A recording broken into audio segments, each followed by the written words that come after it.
Last year, the Knicks snapped a 7-year playoff drought by surprising many and reaching the postseason with a record of 41-31.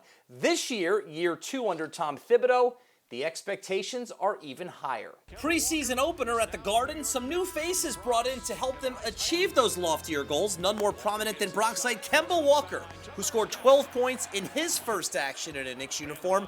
Fellow newcomer Evan Fournier also scored a dozen as the Knicks roll over the Pacers. Unfortunately, one of the big storylines of the high school football season in New York City has been the challenges teams are facing just to be able to play games.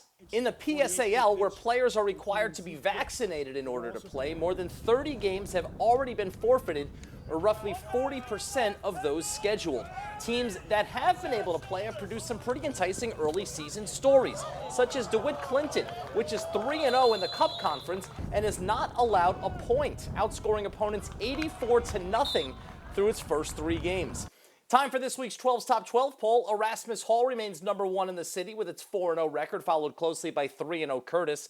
Monsignor Farrell, the big mover this week, jumping 6 spots to number 3 after a win over Cardinal Hayes. A couple of new additions to rankings this week, Moore Catholic and Eagle Academy 2, part of a 3-way tie for 12th, are among the top dozen teams this week. And